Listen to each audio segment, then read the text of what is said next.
जो स्थिति पूर्वी उत्तर प्रदेश में देखने को मिली है,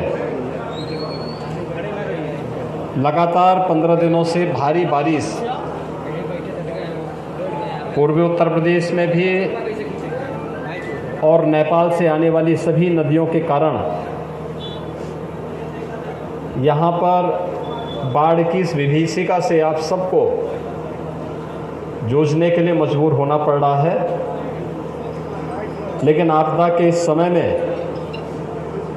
केंद्र सरकार भी और प्रदेश सरकार भी आप सबके साथ में है और अपनी पूरी संवेदना पीड़ित परिवारों के प्रति व्यक्त करते हुए राहत कार्यों की समीक्षा करने के लिए आज मैं स्वयं आपके इस क्षेत्र में आया हूं। मैंने भी देखा है पानी कितना ज़्यादा भरा हुआ है। मैंने इससे पहले 1998 की बाढ़ को भी देखा है और इससे पूर्ववर्ती वर्षों में भी देखा है। लेकिन इतना पानी कभी नहीं था नदियों में। राप्ती नदी तो 2.5 से 3 मीटर ऊपर खतरे के निशान से बह रही है। लेकिन इस सब के बावजूद धैर्य के साथ जनता जनार्दन इस आपदा से लड़ने के लिए जिस मजबूती के साथ खड़ी है और प्रशासन ने जनप्रतिनिधियों के साथ मिलकर के, यहाँ के हमारे दोनों विधायक श्री संत प्रसाद जी भी और शीतल पांडे जी भी यहीं पर हैं। इस विद्यालय के प्रबंधक डॉक्टर संजय त्रिपाठी जी हैं। यहाँ के युवा नेता रामपाल सिंह भी हैं और भी अन्य तमाम कार्यकर्ता यहाँ पर आपकी सेवा के लिए, जनप्रतिनिधिगण आपकी सेवा के लिए यहाँ पर निरंतर कार्य कर रहे हैं। मैं आप सबको इस बात के लिए आश्वस्त करने के लिए आया हूँ, आपदा के इस घड़ी में पूरी सरकार आपके साथ, आपकी सेवा के लिए पूरी तत्परता के साथ, पूरी प्रतिबद्धता के साथ कार्य करेगी और इसीलिए राहत सामग्री भी युद्ध स्तर पर वितरण करने के लिए व्यवस्था की गई है। मैंने प्रशासन से पहले ही कह दिया था कि नावों की व्यवस्था, स्टीमर की व्यवस्था, एनडीआरएफ और एसडीआरएफ के माध्यम से पीएससी की फ्लड यूनिट को भी लगा करके हर गांव में राहत कार्य और बचाव का कार्य युद्ध स्तर पर करें। हमें मनुष्य को भी बचाना है और उनके पालतू जो पशु हैं उनको भी बचाना है। गाय, भैंस, बकरी, मुर्गी और भी जो कुछ भी होंगे उन सबको बचाने के लिए, उनको राहत प्रदान करने के लिए सरकार भरपूर मदद आप सबको करने के लिए तत्परता के साथ कार्य कर रही है। ये राहत सामग्री यहाँ पर इसीलिए आप सबकी सेवा में ही प्रदान की जा रही है और हर एक गांव में अगले 3-4 दिनों के अंदर ये राहत सामग्री हर पीड़ित परिवार तक पहुंचाने की पूरा प्रयास किया जा रहा है। सरकार ने ये भी व्यवस्था की है कि बचाव और राहत के साथ ही इस समय पानी का जो संकट है, बरसाती पानी पीने से डायरिया हो सकता है और भी तमाम प्रकार की अन्य बीमारियां हो सकती हैं। इसलिए क्लोरीन की टैबलेट भी हर गांव में हर परिवार को उपलब्ध करवाएं।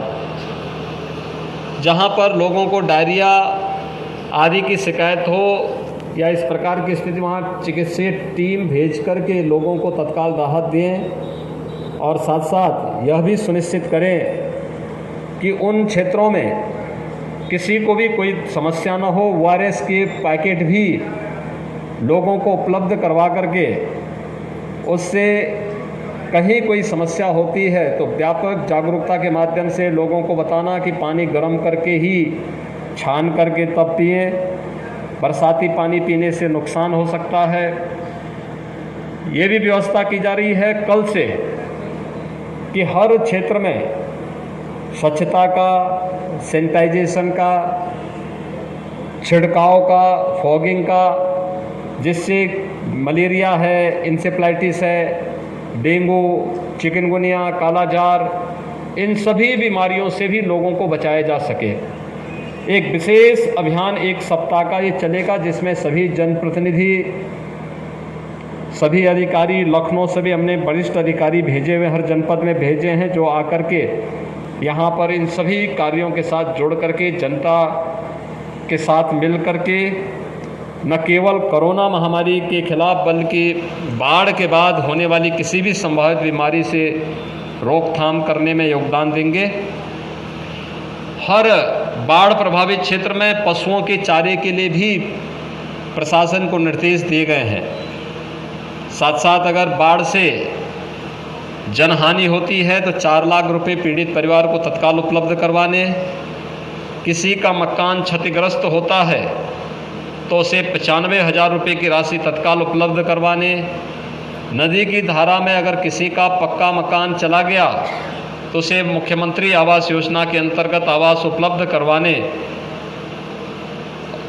पशुधन की हानि पर भी, भैंस है, गाय है, बकरी, मुर्गी, इन सब के मरने पर भी या बाढ़ की चपेट या आपदा की चपेट में आने पर उन्हें भी आर्थिक सहायता तत्काल उपलब्ध करवाने के निर्देश दे दिए गए हैं। और ये भी प्रशासन को कहा गया है कि अगर किसी किसान की या बटाईदार की आपदा के कारण मौत होती है, किसी जंगली जानवर के सांप के काटने से, किसी जंगली जानवर के काटने से दुखद मृत्यु होती है तो उस परिवार को भी 4 लाख रुपए की सहायता तत्काल उपलब्ध करवाने की व्यवस्था हो जाए।